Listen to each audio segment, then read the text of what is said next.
এমন কিছু গল্প থাকে যা শুধু বইয়ের পাতায় আটকে থাকে না, আমাদের জীবনের সঙ্গে, আমাদের নিঃশ্বাসের সঙ্গে যেন মিশে যায়।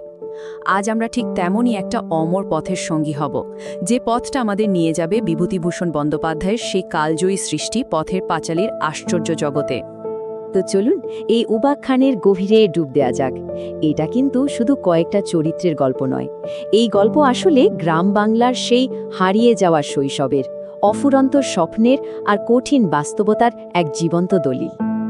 আমাদের এই সফরের শুরুটা হচ্ছে নিশ্চিন্দেপুর নামের ছোট্ট একটা গ্রাম থেকে। এখানেই লেখা হয়েছিল অপু আর দুর্গার শৈশবের প্রথম পাতাগুলো।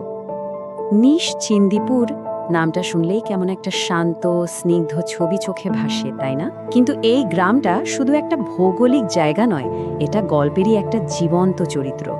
এর বাঁশবন, আমবাগান, পুকুরঘাট সবকিছুই যেন রায় পরিবারের আনন্দ আর বেদনার নীরব সাক্ষী হয়েছিল। একদিকে প্রকৃতির অপরূপ সৌন্দর্য, আর ঠিক তার পাশেই ভাঙাচোরা ঘরের আড়াল থেকে উকি দেওয়া দারিদ্র্য। আর এই নিশ্চিন্দিপুরেরই এক ভাঙাচোরা বাড়িতে বাস করত রায় পরিবার। চলুন তাদের সাথে পরিচিত হওয়া যাক। পরিবারের কর্তা হরিহর, সামান্য আয়ের একজন পুরোহিত, যার চোখে সবসময় একটা ভালো ভবিষ্যতের স্বপ্ন। আর সেই স্বপ্নের বোঝা আর সংসারের হাল একাই ধরে রেখেছিলেন তার স্ত্রী সর্বজয়া। তাদের দুই সন্তান, দুর্গা আর অপু। দুর্গা যেন প্রকৃতিরই একটা অংশ, দুরন্ত, চঞ্চল আর স্বাধীন। আর অপু, সে তার দিদির হাত ধরেই অবাক চোখে বিশ্বকে চিনতে শিখছে। এই সংসারে আরও একজন ছিলেন, বৃদ্ধা পিসি ইন্দির ঠাকুরুন। তিনি যেন অতীতের এক জীবন্ত ছায়া, যিনি পরিবারের এক অবিচ্ছেদ্য কিন্তু প্রায়শই অনাকাঙ্ক্ষিত অংশ ছিলেন।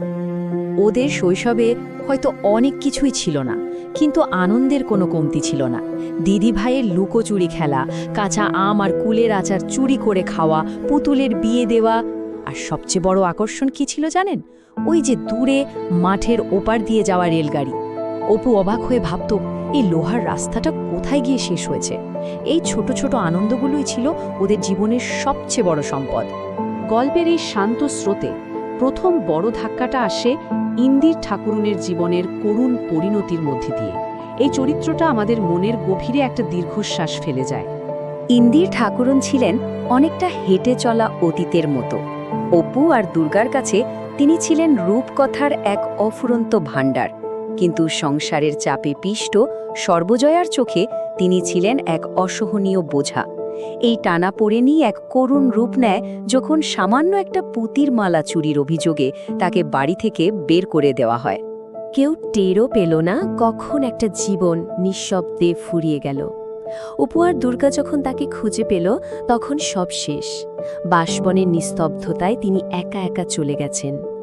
ইন্দির ঠাকুরনের এই নিঃসঙ্গ মৃত্যু ছিল রায় পরিবারের জীবনে আসা প্রথম বড় ঝড়, যা তাদের শৈশবের আকাশে এক রাশ কালো মেঘের মতো ঘনিয়ে আসে। ইন্দির ঠাকুরনের মৃত্যুটা তো ছিল কেবল শুরু। এরপর আসলো সেই ভয়াল রাত। গল্পের সবচেয়ে মর্মান্তিক ঘটনাটি ঘটল প্রকৃতির রুদ্র রূপের সাক্ষী হয়ে। প্রকৃতি যে এতদিন ধরে ওদের বন্ধু ছিল, সেই প্রকৃতি যেন এবার শত্রু হয়ে উঠল। অবিরাম বৃষ্টি আর ভয়ঙ্কর ঝড়ে নিশ্চিন্দিপুর যেন লণ্ডভণ্ড। রায় পরিবারের মাটির ঘরটা প্রায় ভেঙে পড়ার উপক্রম। আর এই ভয়াল দুর্যোগের মধ্যেই দুর্গা কাঁপিয়ে আসা জ্বরে পড়ল। একদিকে বাইরে প্রকৃতির তাণ্ডব, বাতাসের গর্জন, আর ঘরের ভেতরে মেয়ের যন্ত্রণায় কাতরানি, সব মিলিয়ে সর্বজয়ার পৃথিবীটাই যেন দুলে উঠল। অসহায় মা সারা রাত ধরে মেয়ের পাশে বসে সৃষ্টিকর্তাকে ডাকতে থাকলেন, কিন্তু ঝড়ের শব্দে তার প্রার্থনা যেন হারিয়েই গেল। ভোর হলো, ঝড়টাও থেমে গেছে, কিন্তু ঘরের ভেতরে নেমে এসেছে এক অনন্তকালের নিস্তব্ধতা। সর্বজয়ার সব প্রার্থনাকে ব্যর্থ করে দিয়ে দুর্গা চিরদিনের মতো ঘুমিয়ে পড়েছে। যে দুর্গা ছিল নিশ্চিন্দিপুরের প্রাণ, সে এখন শুধুই এক নিথর স্মৃতি। দুর্গার মৃত্যু রায় পরিবারকে একেবারে ভেঙে দিল। যে গ্রামটা এতদিন তাদের সব কিছু ছিল, সেই গ্রামেই এখন নিঃশ্বাস নেওয়াটা কঠিন হয়ে উঠল। এই প্রশ্নটাই যেন তাড়া করে ফিরছিল হরিহর আর সর্বজয়াকে। যে উঠোনে দুর্গা খেলা করত, যে আম গাছের নিচে সে হাসত, সেই সব স্মৃতি এখন বিষাক্ত কাঁটার মতো তাদের বিদ্ধে লাগল। থাকাটা অসম্ভব হয়ে পড়ল।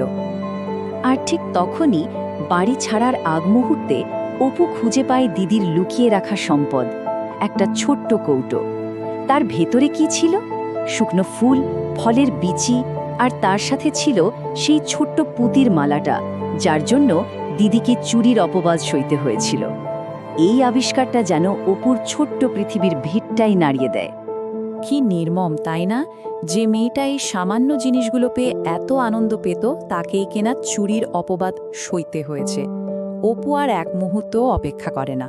সে মালাটা হাতে নিয়ে দৌড়ে যায় আর পাশের পুকুরের গভীর জলে ছুঁড়ে ফেলে দেয়। দিদির সমস্ত অপমানের স্মৃতি যেন জলের অতলে চিরদিনের জন্য হারিয়ে যায়।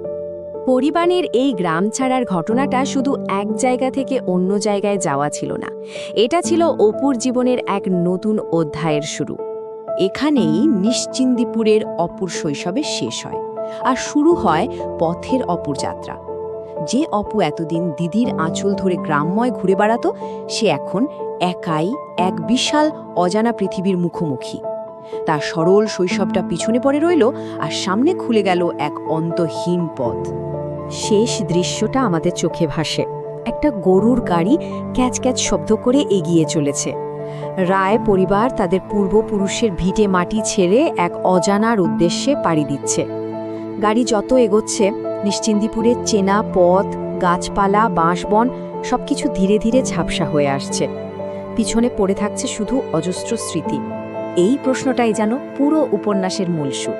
পথের পাঁচালী মানে পথের গান। জীবন তো আসলে এক অন্তহীন পথ চলা। নিশ্চিন্দিপুর ছেড়ে যাওয়াটা হয়তো একটা অধ্যায়ের শেষ, কিন্তু অপুর জীবনের পথের গান তো সবে শুরু হলো। এই যাত্রার শেষ কোথায়? হয়তো কোথাও নেই, হয়তো এই পথ চলাটাই জীবন।